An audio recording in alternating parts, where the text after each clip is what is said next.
Hi everybody, my name's Alan. On behalf of the crew, I'd like to welcome you to another edition of Bridging Heaven and Earth. You know, it's really, if people who've been watching the show over the last period, we've been talking so much about, in a sense, the purpose of a human life, the purpose that we all share together, whether we're young or old, black or white, Israeli, Palestinian.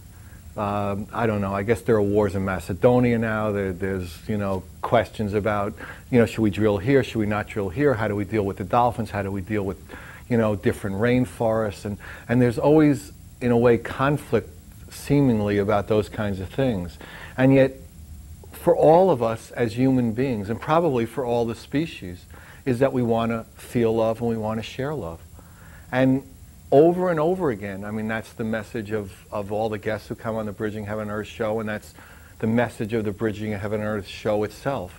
And, you know, I mean, if you've seen the opening, you've seen any of the shows or any of the flyers around, mostly in Santa Barbara, but definitely they've been around different parts of the country announcing when we come to a new city. It always talks about dedicated to the oneness. And in that experience of the oneness, we can know, we can feel the love, and then we can only share it. And I was talking to a friend over the last few days about how it's time for us all. We've been given so many gifts in our lives. I mean, we've gone through all the transformations and all the and developed tremendous skills in different areas.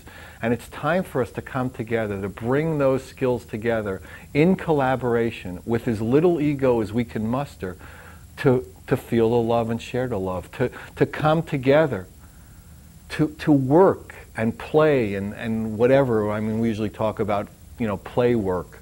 You know, are we working on a television show or are we playing on a television show? I mean, in essence, we're doing both in human terms or in human language terms. But it's really time for us, and in our hearts we know that it's time for all of us to come together and use all those skills that we've acquired for all the lifetimes and all the years, and to use it so that we can ourselves feel the love and help others feel the love, and then as a species, as a human race, as participants in this earthly magnificence, to feel the love and share it. And when we reach that place of feeling the true love, the love that's not separate, that doesn't have a color, that doesn't have a religion, that doesn't have a religious orientation, it doesn't have a different sect, it doesn't have a lineage. It is just the love that we are, the truth of our being, what people call God or Brahman. It's that essence of our lives. And we all know that we need to feel love and share it. So again, we have guests with us who's in different ways, through different means, through different vehicles, lives are dedicated to feeling love and sharing it. And they go all over the world, they go internal, external, and they search for that, and their lives are dedicated to sharing that. We have Matthew Pallamary with us tonight. He's the author of an extraordinary, I don't know how recent, but it's a fairly new book, Land Without Evil. He's a frequent lecturer and authority on shamanism and religious experience. He's traveled the rainforests of South and Central America, searching for that experience, to go deeper into that experience, to know that experience. And he has with him a wonderful video talking about the book and talking about the way the cultures, we interact with the cultures, and the way humans injure each other without feeling that love, when they're not feeling that love and not sharing that love. And we also have an extraordinary new friend of ours, a local friend, Guy Monroe, who's an amazing singer. His singing voice is really both penetrating and soothing, and you get the sense that it's coming from the deepest part of his soul. And he's going to, you know, grace us with 2 new songs from his CD that's either in the process of coming out or will be coming out shortly, Life Without Time. And again, it's an opportunity for us all the people watching, whenever you're watching this, all across the country, all across the world, to take this next 57, 55 minutes and go deeper. Go deeper into the love that you are. And then tomorrow or the next moment, you can't help but share it. And that vibration will spread, and that vibration of love will spread. And then the Berlin Wall will fall, and then there won't be a war in Macedonia. And maybe they can have some sort of agreement to disagree even in Palestine or Israel or wherever our craziness and our separation manifests. Maybe that can be overcome. And that's what we want, because we are all brothers and sisters here. So as we normally do at this time, join me in a short meditation. Just settle in. If you don't know how to do a meditation, just relax, enjoy, and settle in for the next 50 minutes or so to have the experience of love.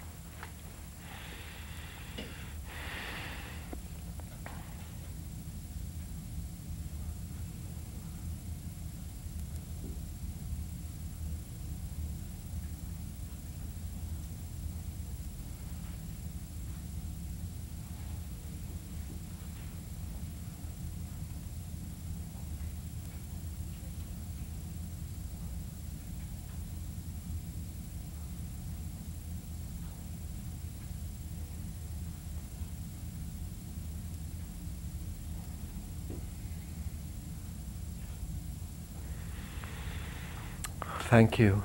So we're going to start tonight's show with the first half of Matthew Pallamary's a video.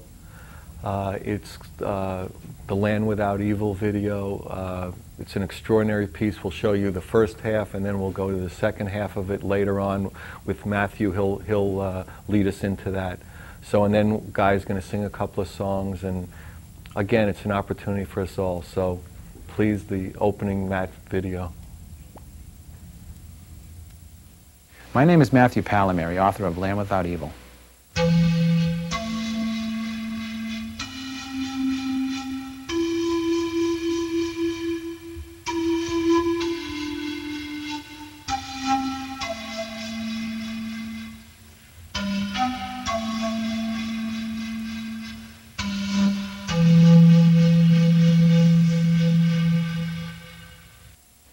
There are many reasons for the demise of the Maya civilization, which had flourished for 3,000 years.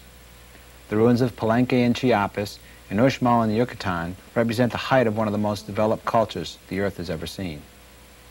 Archaeologists, anthropologists, and linguists have struggled with the question of how a civilization with such an extensive knowledge of math, science, and astronomy could become extinct. One popular belief, supported by much circumstantial evidence, is that the Maya outstripped their resources.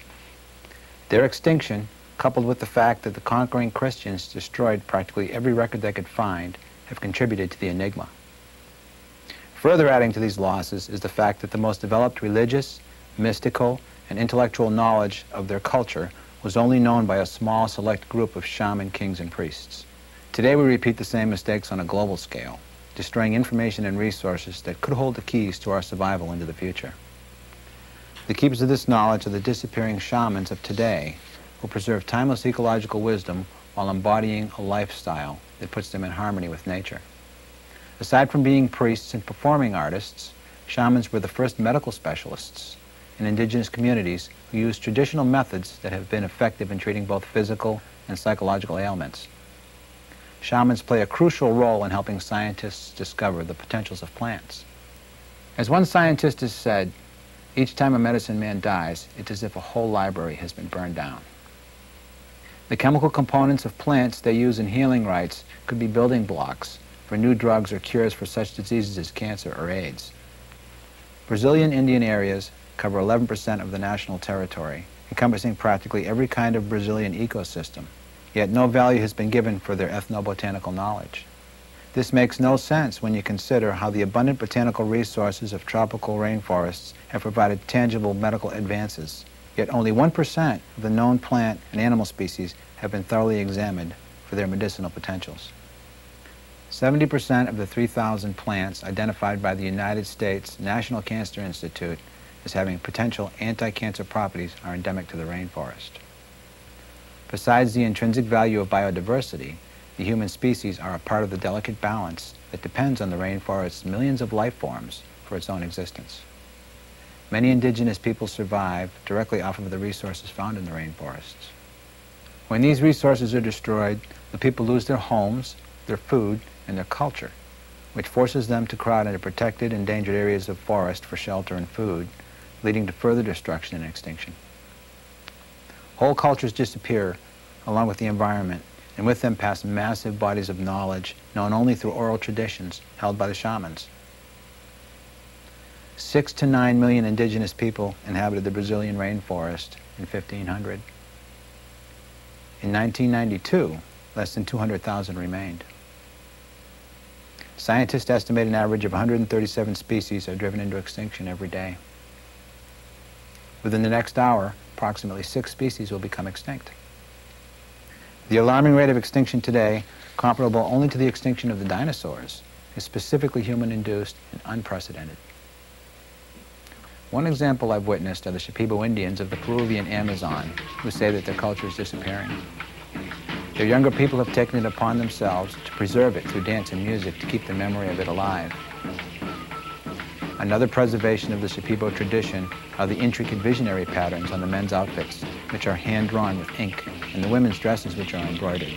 These designs are inspired by the religious use of a plant group called ayahuasca, a medicine whose beginnings date back to pre-Inca times. The Guarani, who I have written about in my novel Land Without Evil, were the first indigenous people encountered by the Europeans nearly 500 years ago. With their domestication, encroachment, and catechization came their transformation into slave labor.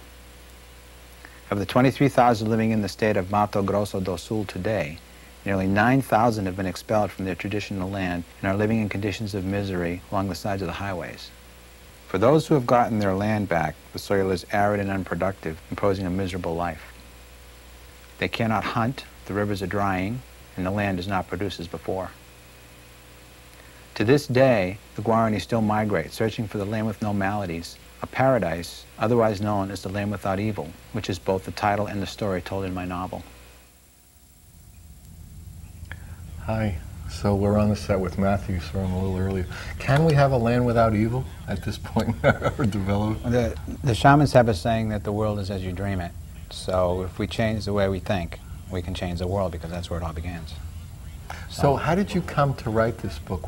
How did your spiritual, growth happen and move towards that? They are one and the same. I had been researching shamanism for another book that I wrote 10 years ago. And I took an honors course in anthropology called A Forest of Symbols. And it specialized in South American Indian religions, which fascinated me because there's like hundreds of them, but they have the same basis. One of the things about shamanism is everything goes back to the roots, just back to the beginning, the one. And the actual story is a true story that's happened repeatedly throughout the history of the Guarani. And it was a search for the land without evil. And when I wrote it, when I took it in the class and I read about it, I was fascinated that nobody had written the story, and it became a story that it just wouldn't go away. It needed to be told. So I spent 2.5 years researching it. But you wrote it fictionally, in essence, right? Right. But I mean, the research. I mean, it's like a true story fictionalized in a sense. Yeah, that's. You just brought in characters. Right. The story of it was. Right. As I like to say, the events in the story are true. Much of the research came from the Jesuits. Some came from anthropologists, and the story itself is true. The dramatic structure and the characters are mine. I took those vehicles to tell the story. So why don't you, just tell a little bit about the background. There's a conflict for the main character between his roots in his tribe, his tribal experience, and then the Jesuits came in and... Right. The main character spends the first 8 years of his life with his people, never seeing Europeans or never seeing white people. And he knows the gods in the pantheon and their whole experience, and his father is a shaman. When he's 8 years old, the Jesuits come in with the missions, and they teach him Christianity. So he spends the next 8 years of his life learning Christianity. His father, who is the shaman, begins having visions that the end of the world is coming. And they believed that if they fasted and they danced, and everybody went to the end of the world being the ocean, that the gods would come down and raise them up to the land without evil. So he gets torn between the two realities. He's the microcosm of the whole conflict, and there are forces at work that are, obviously out of his control. So he's caught in the middle, and so he becomes sort of the eye of the storm and the viewpoint character, and he gets swept along by the events in the story. So what are the conflict? How do you view the conflict between, like, say, the old paradigm and the new paradigm, or the old, you know, how would you describe it? Well, for instance, in shamanism, it's normal for them to go into a visionary state and have their ancestors speak through them. The Christians came in and said, "You're possessed by demons." And they would come in and say... That would be a conflict. Yeah, yeah. And they say, you know, come and take up our sacrament. Well, they're used to taking their sacraments and practices to have a direct religious experience. I mean, direct, same as the Christian mystics had. And the Christians at the time would come in and say, "Here, take this communion. This is, you know, the flesh of God," when they consider the plants to be the flesh of God. And so they would take that sacrament and nothing would happen. And the thing that's been in their culture, you know, as far back as they can remember, that gives them a direct experience. Is being made. This evil, experience was ayahuasca. Was in their culture. Was that it, or other types of? There were others, and the Guarani themselves, primarily fasting and dancing. I mean, you can reach religious visionary experience through ingesting of plants, through fasting, dancing, through, you know, some of the old mystics would whip themselves. I mean, there's a number of ways to push your consciousness to go beyond yourself. Right.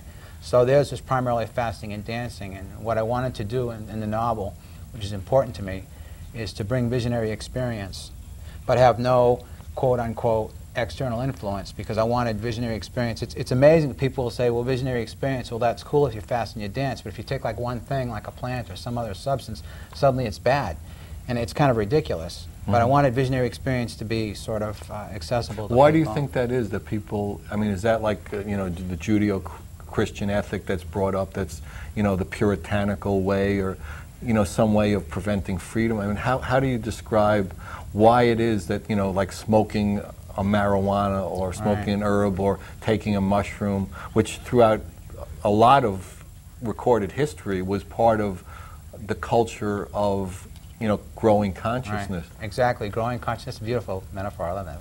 Thank you for that one. My pleasure. I'm always willing to help out on this set. He's a perspiring writer. He doesn't know it yet. Perspiring, if they would know That's that. how it works. The whole thing, see, the thing about visionary experience, or the search for the truth, is that you're looking for the truth, and everybody has their shadows.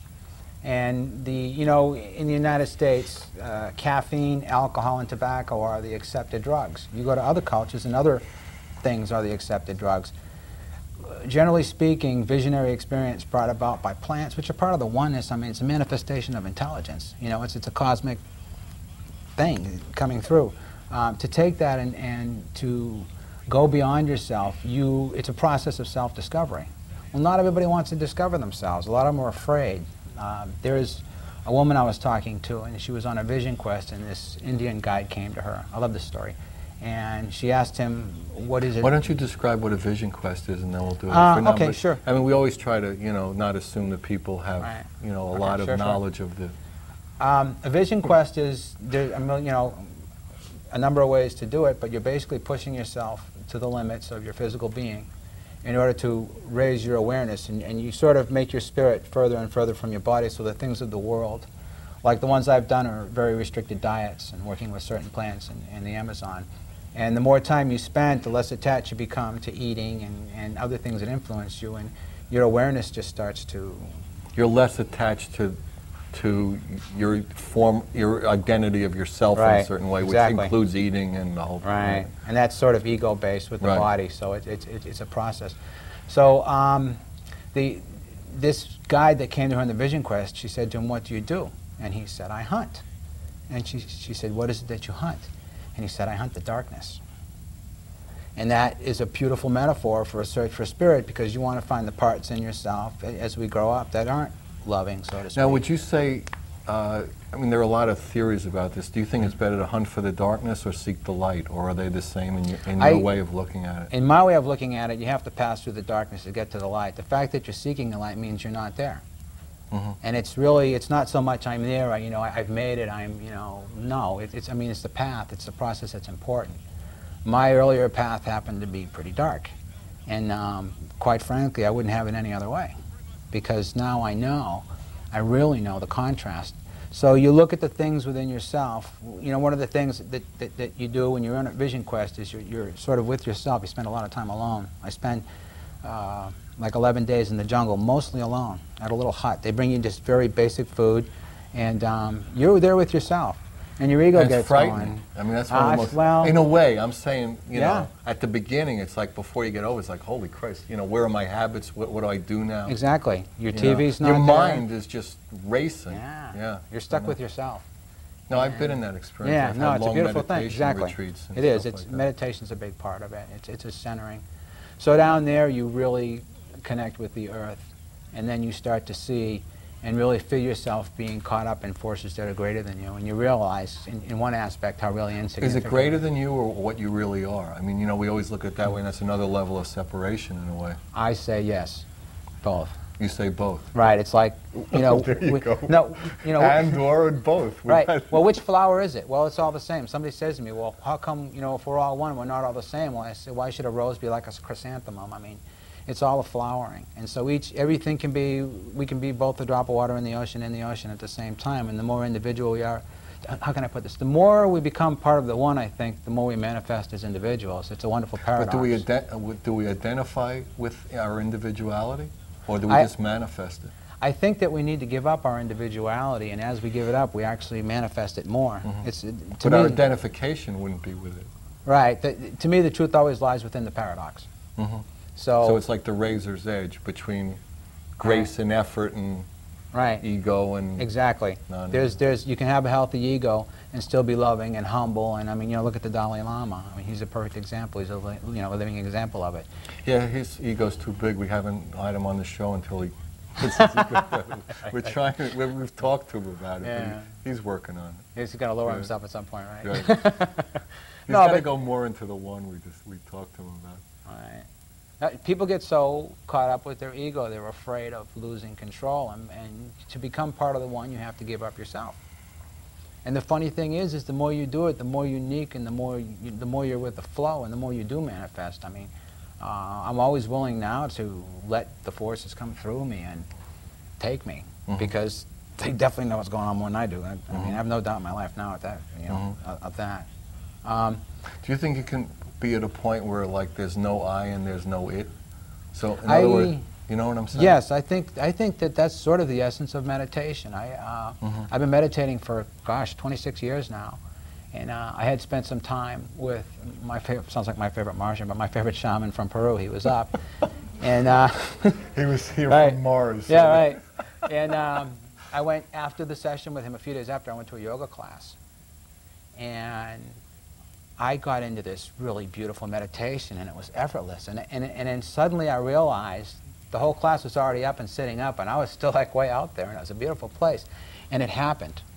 You know, it was very spontaneous, as those things are. So I think that, you know, meditation is kind of the workout, the physical, or whatever you do. It's a good exercise, and it ties in with all the disciplines. Absolutely. Right. Yeah. Same with yoga. It's all about energy, balancing energy and understanding how energy flows. And when you understand how it flows, which is the oneness, you can't help. You can't help. But once you know, you can't help not going with it. And then the magic really starts to happen more and more. At least that's been my personal experience. So in your path, I mean, did it take you down to South and Central America a lot to like really propel you in that area? Absolutely. That was your I've had major transformational points in my life. And one of the first ones was when I went to the Maya ruins in Uxmal. And that was one of the first times that I was answered sort of by something outside of me that was bigger, and it was very amazing. So as I continued on that path and I started tying in with the people in Peru, this last year when I went down, I got so connected with the earth, it was just incredibly magic. And I literally got beaten into the ground, and it's exactly what I needed. You became well, it's like, beat me because, it feels so good when you stop, you know what I mean? It really was a really wonderful and beautiful, humbling and magical experience, and I can't wait to go back. I've never seen people with so little experiencing so much and so happy and so loving. Right. Oh, you see it in their eyes. I mean, your heart just melts. I mean, and here's these people with nothing, and they're giving gifts. You know, it's just a beautiful thing. And you come up here and you see the big money in the Hollywood, and you're like, wow, what a contrast. And I actually feel honored to be able to go through those worlds and to be at home in any one of those, because there's a whole connection thing that goes on. Yeah, I mean, everybody's still a brother and sister. Absolutely. You know, no matter the level of Right. understanding or consciousness. So you were having these experiences, and you felt that this story had to be told, that this was a microcosm in a way, like you were saying in the opening video, of what's going on in the world now, that we're taking cultures and species and, Right. you know, rainforests, and just not recognizing their connection to us, not recognizing their value, Right. and basically trashing it. Right. Yeah, I know. The New York vernacular. Right. I could tell you other ones, but I won't. We're on television here. But, Right. no, seriously, the novel is about when it all began, the very first time it started, and the same things, which I mentioned in the video, the same things that were being done then are being done now, and the sort of debit is getting higher. Like, okay, why don't you list a few of the things that are being done, and you know, then we'll take it on the next section. Sure, the resources that are being pillaged, and the fact that you know, the oil and the timber and the cattle farming that is really eating up the rainforest. They would, the Indians would have their settlement in one area of the forest, and they would live there for a year or two and deplete the resources, and then they would move in circles, and they make it back to the same place 50 years later, and the resources are replenished. So they live in balance. You know, they build huts, and the termites eat it, and they love it. They're giving it back to the earth. They don't care. Here it's like durable goods. Get out the Orkin man, get out the pesticides, and they accept being part of the cycle. So they don't impact the environment. It balances out, and energy always has to balance out. That's the problem with the planet right now. And do you think there's some question that, you know, that there's like a population thing, you know, that there's just too many people? Are there enough resources if we use them consciously, or would we have to change the way we, you know, I mean, a lot of people say that, you know, that beef eating and growing beef eats more land than you could, you know, grow grain for 400 million people until the year 4 million. Yeah. You know, except that we grow beef, and that means you know, 8 people can have a hamburger. Right. Exactly. That's perfect analogy. I like to think of an apple tree. I mean, if you take an apple tree and you grow one apple tree, right, and everybody eats an apple, there's what, 6, 8 seeds in an apple. Right? I mean, nature is so abundant in that way. It's the flowering. So you could plant the 6 seeds and maybe 4 of them will grow. And then, you know, you look at the other plants. And the thing about the Indians and their nature and their spirit is that they realize that spirit is almost, well, almost, I mean, it is. Spirit's true reality. And if anybody wants to argue with that, talk to me when you die, because that's when the physical passes, and, you know, how this is all transitory. So the whole thing of shamanism is to live in balance with nature. And we're a consumer-oriented society. We're a materialistic society. So we've lost touch with. Why don't we talk about the, you know, the next section, how we, you know, why we lost touch and how we can get back in touch. So I think what we'll do now is, you're in for a real treat. Guy Monroe is going to sing. He's got 2 songs to do. They're both on his CD that's coming out, Life Without Time.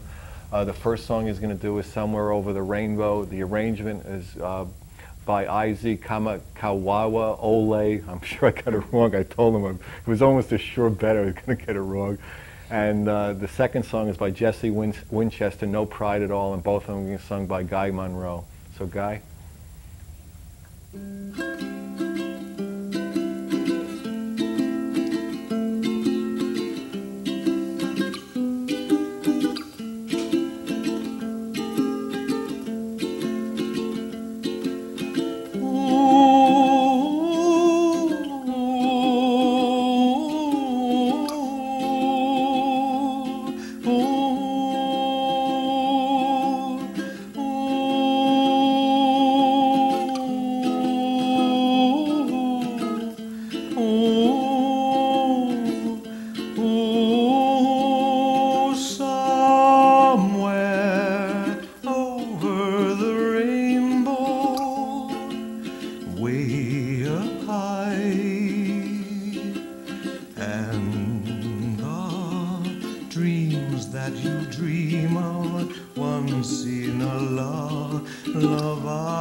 Someday upon a star, wake up where the clouds are far behind me, where trouble melts like lemon drops high above the chimney tops. That's where you'll find me, oh, somewhere over the rainbow. Bluebirds fly, and the dream that you dare to, oh why can't well, I see trees of green and red roses too. I'll watch them bloom for me and you, and I think to myself, what a wonderful world.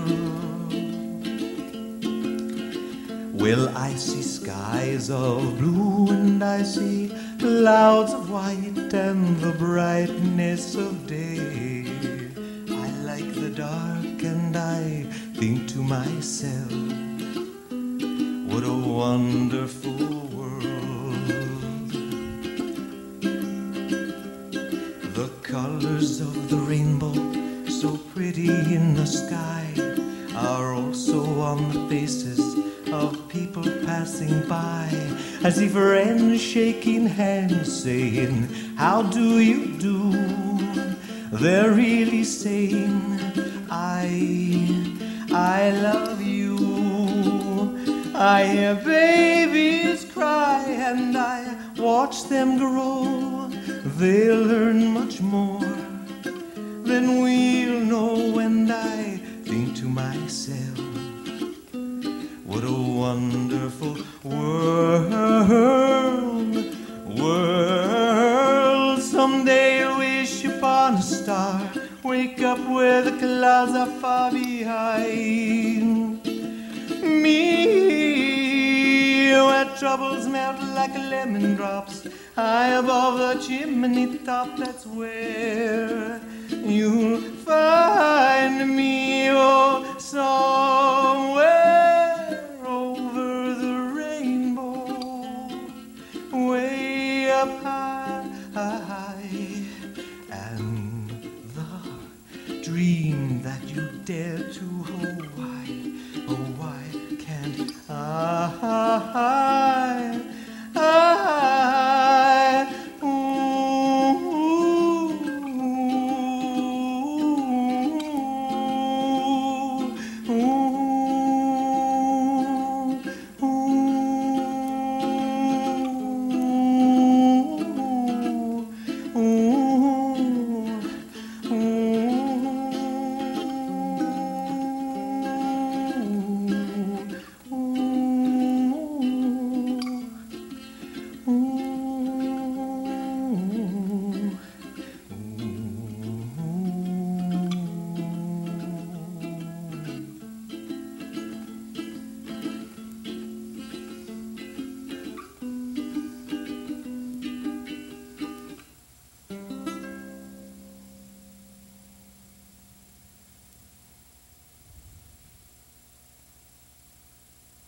If I know you well, and I think I do, well, along about now, you'll be wondering how you'll be getting through. Are you really so strong as you say you are? Why, you never can tell. Hey, I wish you well, kid, you're going far.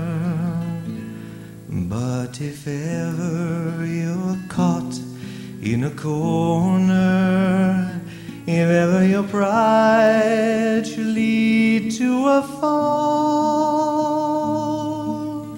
bring it to me. I've got no pride at all. I don't hold a hurt like some people do. I say, what the hey? People get that way, I get that way too. So you run on ahead till you're out of sight. I'll be right behind if you change your mind like I think you might. But if ever you're caught in a corner, if ever your pride should lead to a fall, bring it to me. I've got no pride at all.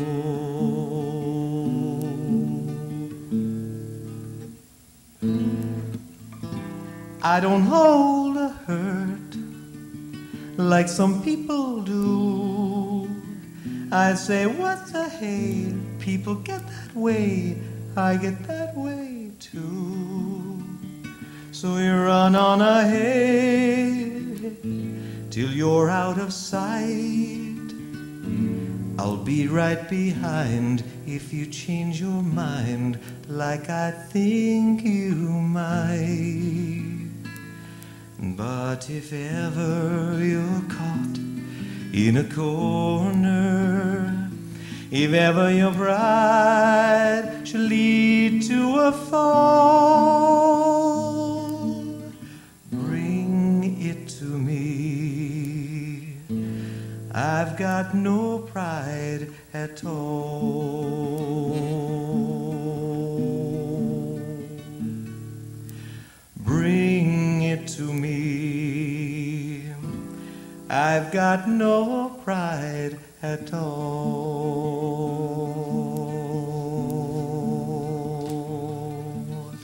Bring it to me. I've got no pride at all.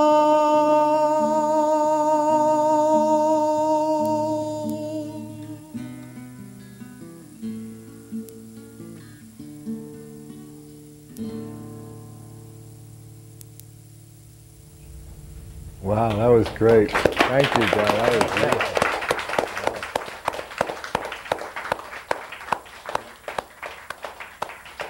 What is this, what the hey? What the hey?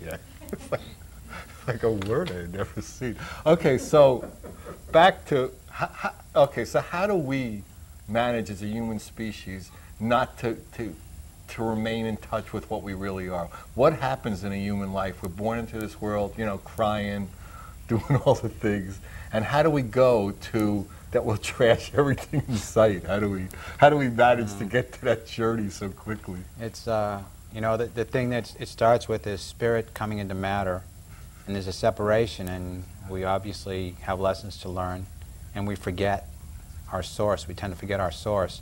So you think it's just set up that way, kind of? I mean, it's a great lesson.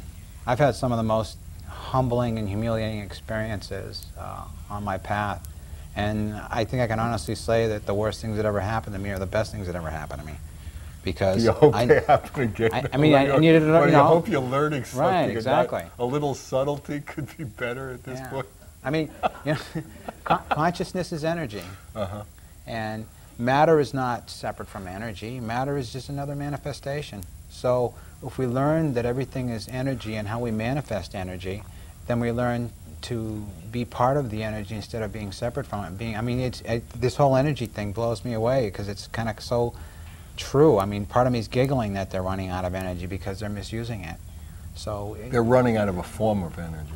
Right, right, exactly. And it's, I mean, and it's not necessary. It's just not necessary. There are other ways. There's solar, there's wind, there's, I mean, we've got... So what creates a political climate, or what creates a consciousness in a species that they're biting off the branch they're sitting on? Well, it's power and it's ego, it's greed. I mean, I hate to say it, it's a cliche, but, you know, money is the root of all evil. This is what the show's about. Right, I mean, you follow all Might as well say it. The Mideast is it's all about oil, you know? Trying to get the oil, and all that hate and discontent is stirred up because of oil. And I mean, God, we don't even need to use the oil.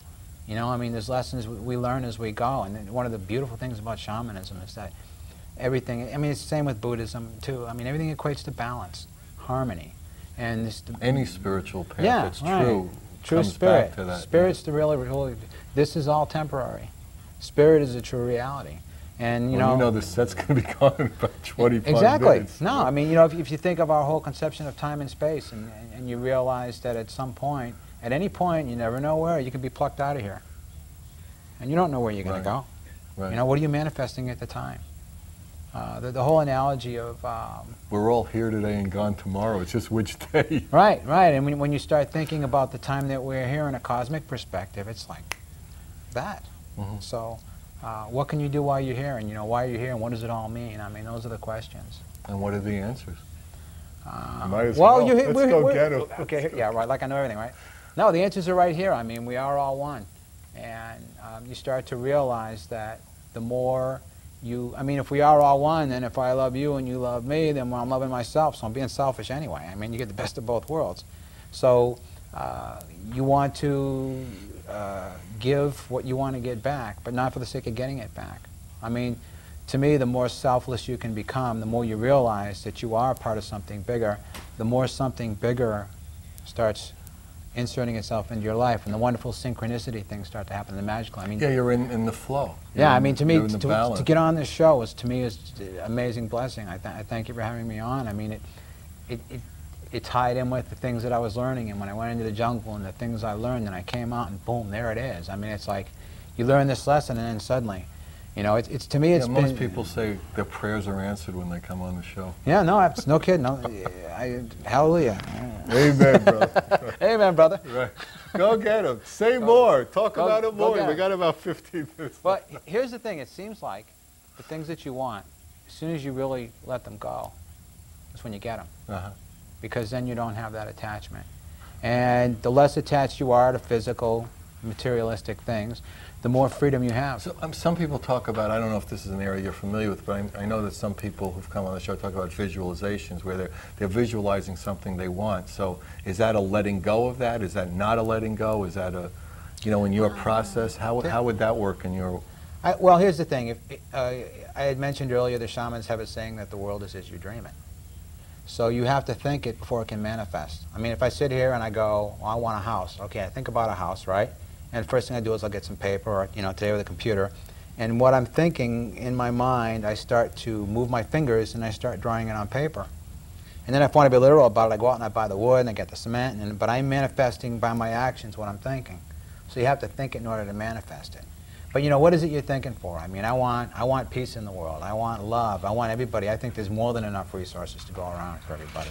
You know, I want that. I'm not in it. I don't care about if I have a new BMW, which, by the way, I don't. I'm a writer. I'm poor. But you know, the point is, there are some writers who aren't. There's the, you know, the whole attachment to it, and I think that you're attached to something that's transitory.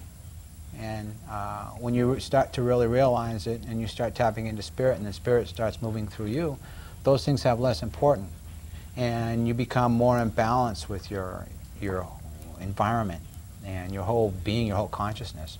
And then I think, you know, sort of like minds attract. I mean, to me, it's no mistake I'm here with you right now. This was like cosmically ordained. I met Guy in the lobby, and I was pulling up with my assistant, Ricky, when we got here, and I was talking about Guy, and I was saying, this guy's going to be on, and he sings this beautiful music and everything, and I walked through the door, and he's the first guy I see.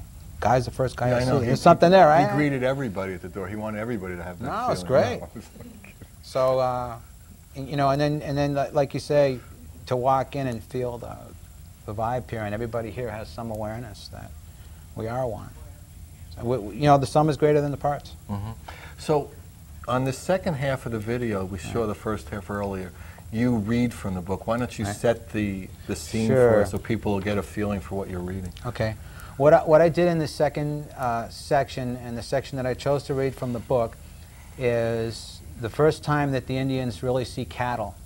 And the whole idea is to take, if you take one culture and you impose it upon another one, if you have a culture that's based on European weather and nature and those things, and you impose it on another environment, it doesn't work. And that's when you upset the balance. So what I was showing is sort of one of the first times that the balance of nature is being upset, and then the things that nature will do in order to reset the balance, which is more proof of the oneness. So. Okay, so I guess whenever we're ready, the second half of the...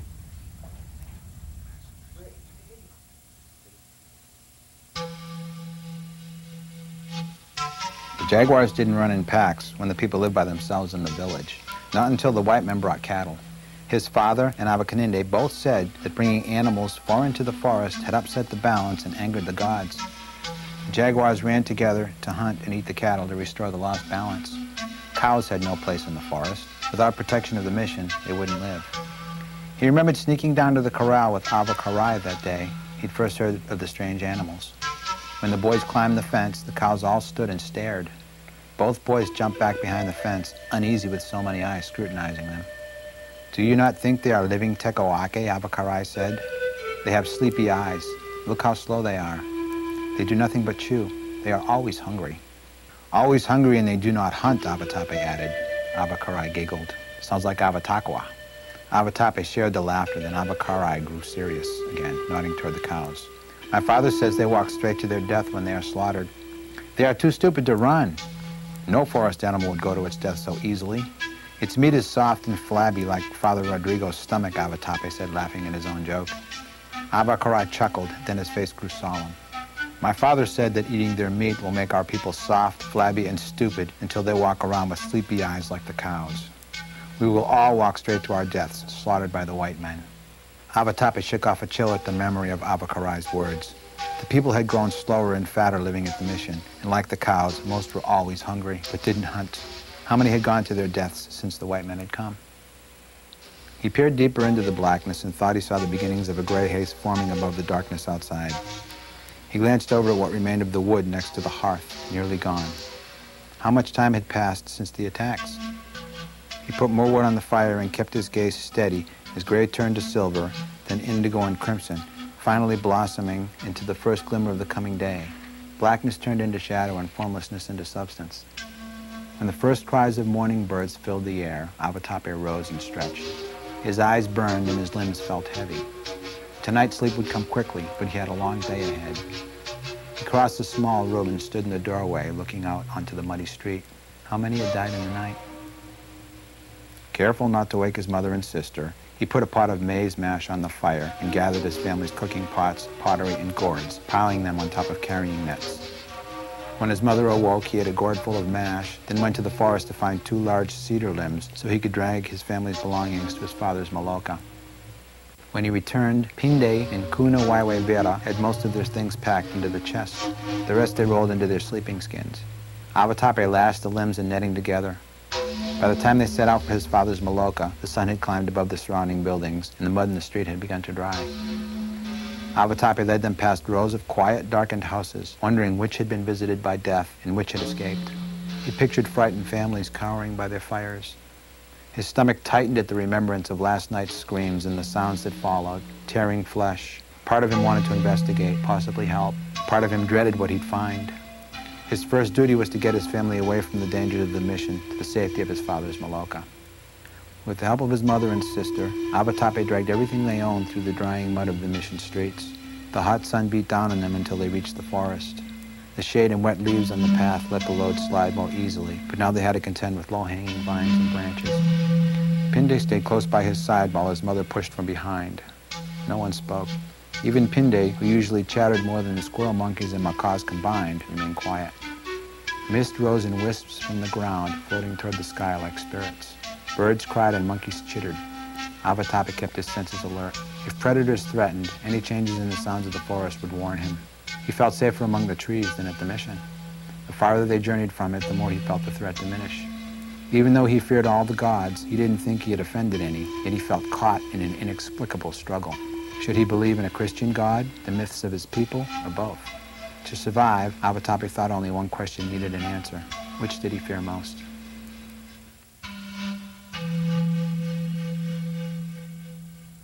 Hi, we're back on the set with Matt. It's a beautiful video.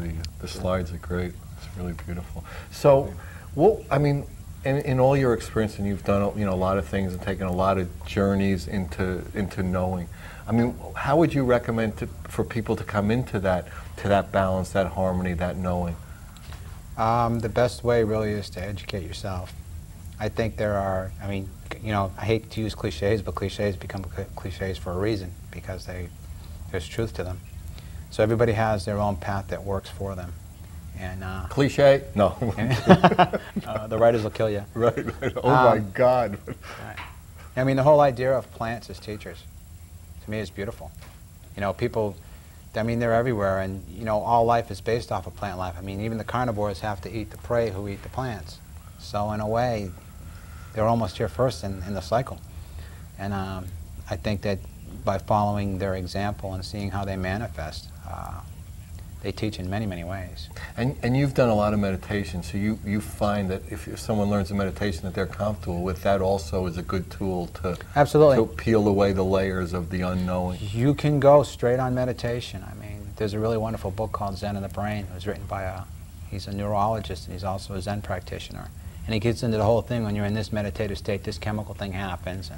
And you can do it. Yoga's a wonderful practice of balancing energies, basically. So in terms of a path with using plants, you're manifesting, or the plant energy is manifesting through you and teaching you. In yoga, you're manifesting your own energies. It all comes down to balancing energy. Mm-hmm. Yeah, I think Carlos Castaneda in one of his books talked about just there are a zillion paths, just to pick a path with heart. Right, exactly. And I love follow it to the end. Right. And that's, this book really was written from my heart. And it's taken me on some really amazing places that I never expected. And your experiences in that people are really responding to it, that story of that conflict between almost heart and mind, between, not that there's separation between the two, but between love and rules, love and tradition. Right. People really respond to that. Yeah, one of the things I loved, I got a blurb from Charles Champlin, who was the LA Times critic, and he said that it was, a plot can have conflict with good people on both sides. I mean, a lot of the Jesuits were well-intentioned. They were the political forces that were going on around them that they were the victims of, and some of them were conscious of what they were doing, but not all of them. I mean, there really were some sincere ones. So when you have two people really trying to do the best thing, but not really knowing, what was it they say, the path to the road of good intentions is paved with some kind of right, you know what I'm talking about. Right. Yeah, that's what I mean. Obviously, we're not that literate, but there is something like that. People are well-meaning, and they think they know things, and they really force their viewpoint upon there, when the whole thing is, why not have thousands of viewpoints? Why can't, if you're a Buddhist and rice is sacred, or if you're in another religion, something else, why can't they all be sacred? Who cares? I mean, if a Hershey bar is sacred, I mean, who cares? It's all... Nuts or plain? Yeah, right.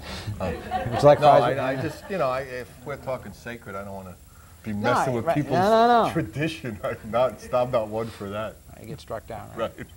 No, I mean, the religious wars are so ridiculous. Why can't everybody just, if they're worshiping divinity There's and a not power... enough God to go around, that's exactly. Right. We're short. We're 2 steps short of enough God, so people got to fight for it. Yeah, it's really ridiculous, because it's just like the analogy of the flowers. I mean, all the different flowers, they're all beautiful. One of the things I've discovered on my path, the people who have been in some of the research places I've been, is that they can bring in Buddhism, they can even bring in Christian mysticism. And if you get into the roots and get past all the, pardon me, but the institutionalized crap, there's some real truth and love there. So, at the root of it. At the root of it, exactly. Right. And that's, Jesus had an experience, and then what came from there, and Buddha had an experience, and what came from there, and all the experiences. And then people, by the end of it, are strapping bombs to themselves. So it's a long, strange trip. So, it's amazing how these hours go fast, and again, we're coming to the end, and again, what was Matt talking about? What was Guy singing about? And ultimately, it's to feel love and to share it. So, you know, we've taken the cycle on this show, and really, I mean, there are a lot of people involved with Bridging Heaven and Earth. There are probably, I was talking to somebody about today, hundreds of people throughout the United States and the world who get it on in whatever city you're watching it. And every one of those people really is doing it because they want it, the love of all the guests and all the shows to really come through. And that's what we're about. And anybody who wants to help us and collaborate with us, you've seen the numbers, 805-687-2053. Good night. God bless you. Thank you.